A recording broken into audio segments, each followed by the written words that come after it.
सास नंबरी बहू 10 नंबरी। पूरे घर में मालती देवी का हुक्म चलता था। अपनी बड़ी बहू को वो टीवी के रिमोट की तरह कंट्रोल करती थी। चलो, देर हो रही है। 12 बजे से पहले लड़की वालों के यहाँ पहुंचना है।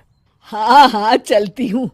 मैं तो भगवान से बस ये दुआ कर रही हूँ कि जिस तरह मेरी बड़ी बहू मेरी मुट्ठी में है, उसी तरह मेरी छोटी बहू भी मेरे इशारे पे नाचे। अरे भगवान, भला इस घर में किसकी हिम्मत है जो तुम्हारे खिलाफ जाने की हिमाकत करे। इस तरह मालती देवी अपने छोटे बेटे की भी शादी कर देती हैं। मालती की छोटी बहू फैशन डिजाइनर का कोर्स करके आई थी। उसका सपना था कि शादी के बाद वो अपना खुद का बुटीक खोले। एक दिन, क्या बात है छोटी, तू तो एक से बढ़कर एक डिजाइन बना लेती है। इसमें कौन सी बड़ी बात है दीदी? आप चाहे तो मैं आपको भी सिखा सकती हूँ। हाँ, फिर हम दोनों मिलकर एक बुटीक खोल लेंगे। लेकिन दीदी, उसके लिए तो बहुत पैसे लगेंगे। हाँ तो क्या हुआ, पैसे माँ जी से ले लेंगे। हाँ हाँ, मेरे पास तो पैसों का पेड़ है ना, तोड़ के तुम दोनों को दे दूंगी। मेरी एक बात अच्छी तरह समझ लो, मैं तुम दोनों को एक ढेला भी नहीं देने वाली। बड़ी आई बुटीक खोलने वाली। ये आप क्या कह रही हैं माँ जी? आप हमारी मदद नहीं करेंगी तो कौन करेगा? अरे अगर बुटीक खोलने का इतना ही शौक है तो अपने माँ बाप से पैसे क्यों नहीं मांग लेती? मेरे पैसों पर क्यों आंख गड़ाए बैठी हो तुम दोनों? इस तरह अपने इरादे स्पष्ट करके मालती देवी वहां से चली जाती है। अरे ये क्या दीदी, माँ जी तो साफ मुकर गई। अब हम क्या करेंगे? तू चिंता मत कर, बुटीक तो खुल के ही रहेगा। कहते हैं कि घी जब सीधी उंगली से नहीं निकलता तो उसे उंगली टेढ़ी करके निकालना चाहिए। माँ जी अपने आप को समझती क्या है? पूरी सोसाइटी जानती है कि माँ जी ने अपनी सास को घर से निकालकर उनकी दौलत पर कब्जा कर लिया है। हाँ दीदी, अब तो जैसे को तैसा करना पड़ेगा। फिर दोनों बहुएं मिलकर एक साजिश रचती हैं।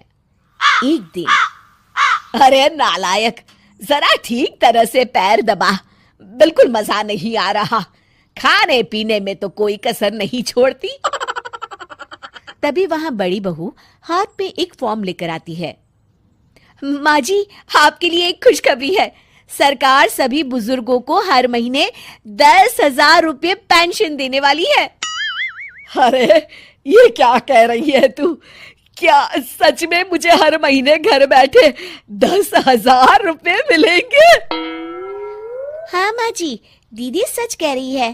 कल टीवी न्यूज में इस बारे में बता रहे थे।